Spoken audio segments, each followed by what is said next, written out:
Now when all this was finished, all Israel who were present went out to the cities of Judah and broke in pieces the pillars and cut down the Asherim and broke down the high places and the altars throughout all Judah and Benjamin and in Ephraim and Manasseh until they had destroyed them all. Then all the people of Israel returned to their cities, every man to his possession. And Hezekiah appointed the divisions of the priests and of the Levites, division by division, each according to his service, the priests and the Levites, for burnt offerings and peace offerings, to minister in the gates of the camp of the Lord, and to give thanks and praise. The contribution of the king from his own possessions was for the burnt offerings, the burnt offerings of morning and evening, and the burnt offerings for the Sabbaths, the new moons, and the appointed feasts, as it is written in the law of the Lord. And he commanded the people who lived in Jerusalem to give the portion due to the priests and the Levites, that they might give themselves to the law of the Lord. As soon as the command was spread abroad, the people of Israel gave in abundance the firstfruits of grain, wine, oil, honey, and of all the produce of the field. And they brought in abundantly the tithe of everything. And the people of Israel and Judah who lived in the cities of Judah also brought in the tithe of cattle and sheep, and the tithe of the dedicated things that had been dedicated to the Lord their God, and laid them in heaps. In the 3rd month they began to pile up the heaps, and finished them in the 7th month. When Hezekiah and the princes came and saw the heaps, they blessed the Lord and his people Israel. And Hezekiah questioned the priests and the Levites about the heaps. Azariah the chief priest, who was of the house of Zadok, answered him, Since they began to bring the contributions into the house of the Lord, we have eaten and had enough, and have plenty left. For the Lord has blessed his people, so that we have this large amount left. Then Hezekiah commanded them to prepare chambers in the house of the Lord, and they prepared them. And they faithfully brought in the contributions, the tithes, and the dedicated things.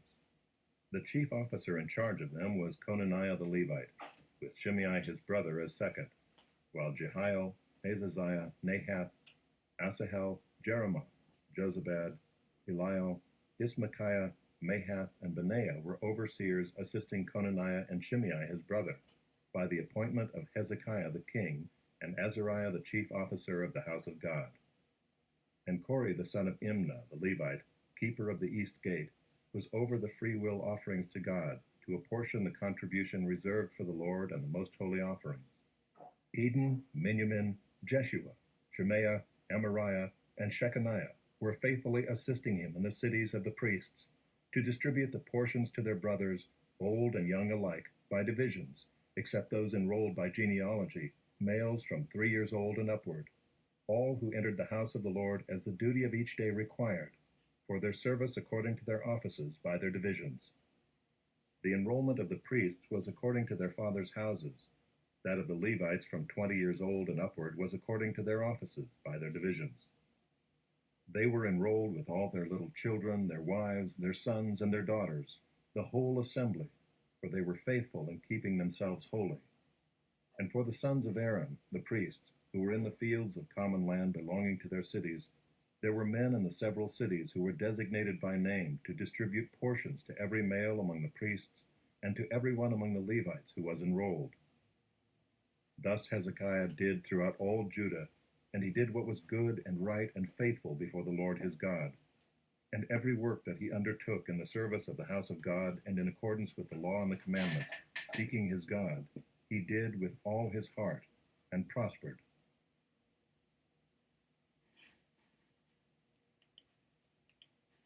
After these things and these acts of faithfulness, Sennacherib king of Assyria came and invaded Judah, and encamped against the fortified cities, thinking to win them for himself. And when Hezekiah saw that Sennacherib had come and intended to fight against Jerusalem, he planned with his officers and his mighty men to stop the water of the springs that were outside the city, and they helped him. A great many people were gathered, and they stopped all the springs and the brook that flowed through the land, saying, Why should the kings of Assyria come and find much water? He set to work resolutely, and built up all the wall that was broken down, and raised towers upon it. And outside it he built another wall, and he strengthened the Millo and the city of David. He also made weapons and shields in abundance. And he set combat commanders over the people, and gathered them together to him in the square at the gate of the city, and spoke encouragingly to them, saying, Be strong and courageous. Do not be afraid or dismayed before the king of Assyria and all the horde that is with him, for there are more with us than with him. With him is an arm of flesh, but with us is the Lord our God, to help us and to fight our battles.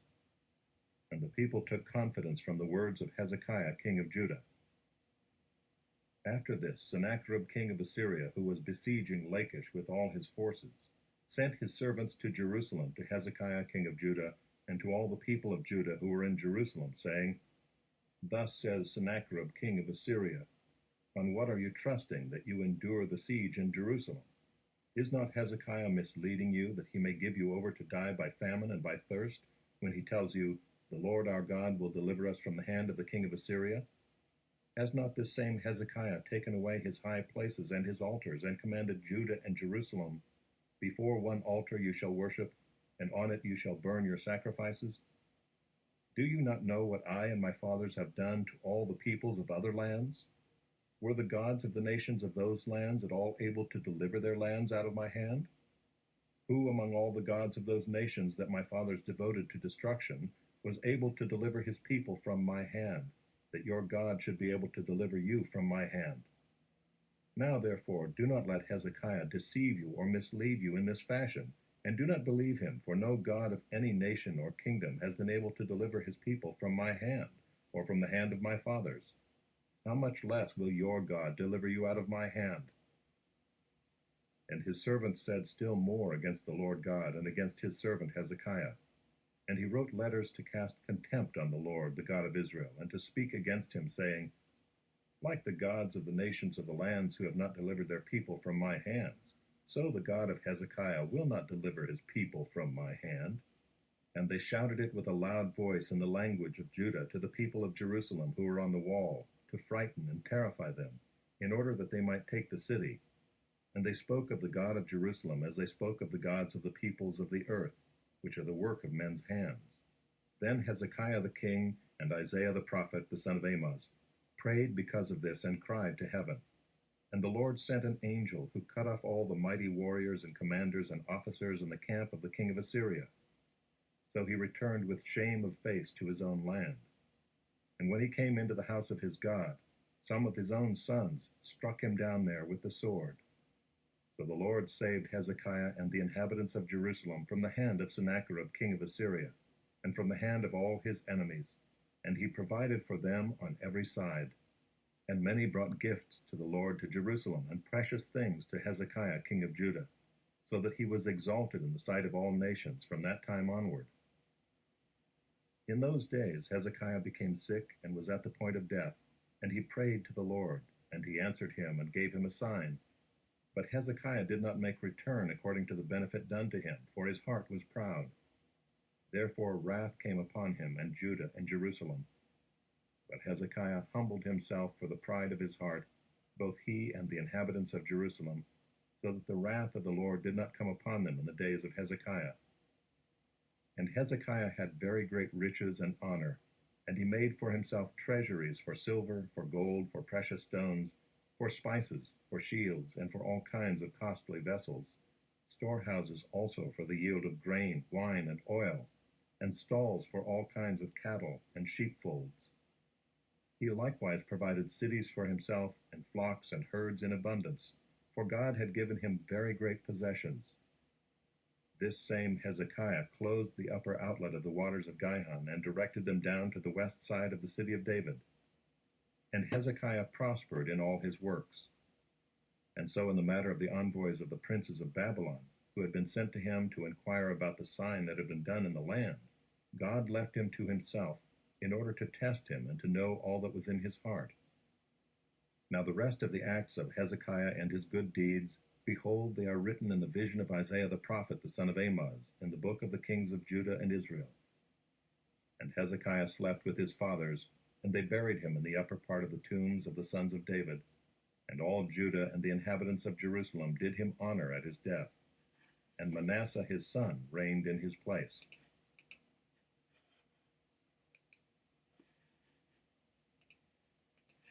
Of David. Vindicate me, O Lord, for I have walked in my integrity, and I have trusted in the Lord without wavering. Prove me, O Lord, and try me. Test my heart and my mind. For your steadfast love is before my eyes, and I walk in your faithfulness.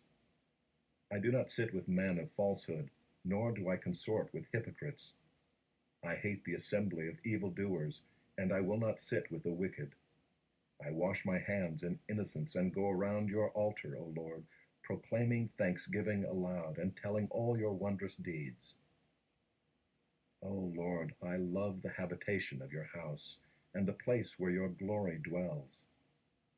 Do not sweep my soul away with sinners, nor my life with bloodthirsty men, in whose hands are evil devices, and whose right hands are full of bribes. But as for me, I shall walk in my integrity. Redeem me, and be gracious to me. My foot stands on level ground. In the great assembly I will bless the Lord.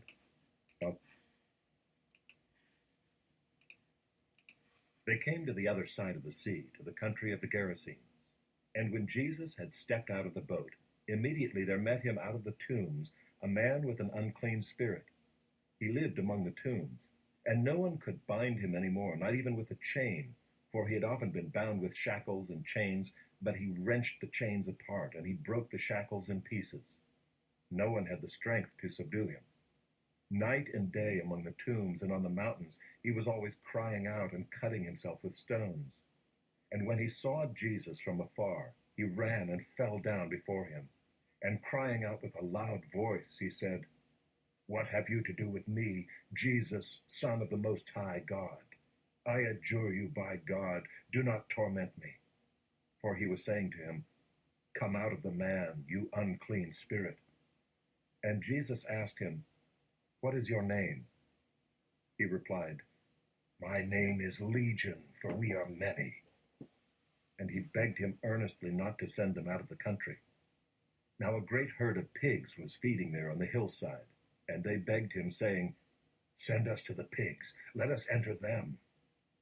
So he gave them permission, and the unclean spirits came out and entered the pigs, and the herd, numbering about 2,000, rushed down the steep bank into the sea and drowned in the sea. The herdsmen fled and told it in the city and in the country. And people came to see what it was that had happened. And they came to Jesus and saw the demon-possessed man, the one who had had the legion, sitting there, clothed and in his right mind. And they were afraid. And those who had seen it described to them what had happened to the demon-possessed man and to the pigs. And they began to beg Jesus to depart from their region. As he was getting into the boat, the man who had been possessed with demons begged him that he might be with him.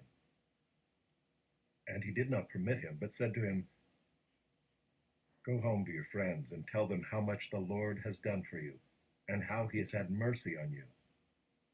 And he went away and began to proclaim in the Decapolis how much Jesus had done for him, and everyone marveled. And when Jesus had crossed again in the boat to the other side, a great crowd gathered about him, and he was beside the sea. Then came one of the rulers of the synagogue, Jairus by name, and seeing him, he fell at his feet and implored him earnestly, saying, My little daughter is at the point of death. Come and lay your hands on her, so that she may be made well and live. And he went with him. And a great crowd followed him and thronged about him. And there was a woman who had had a discharge of blood for 12 years, and who had suffered much under many physicians, and had spent all that she had, and was no better, but rather grew worse. She had heard the reports about Jesus, and came up behind him in the crowd, and touched his garment.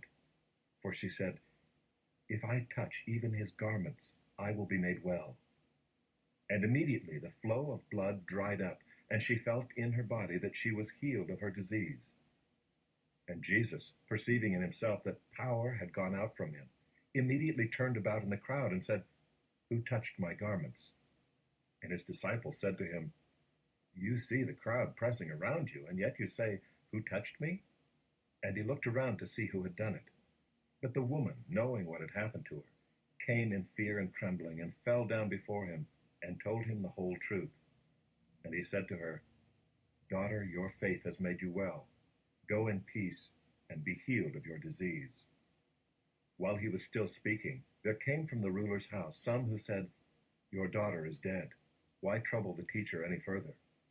But overhearing what they said, Jesus said to the ruler of the synagogue, "Do not fear, only believe." And he allowed no one to follow him except Peter and James and John, the brother of James. They came to the house of the ruler of the synagogue, and Jesus saw a commotion, people weeping and wailing loudly. And when he had entered, he said to them, "Why are you making a commotion and weeping? The child is not dead, but sleeping."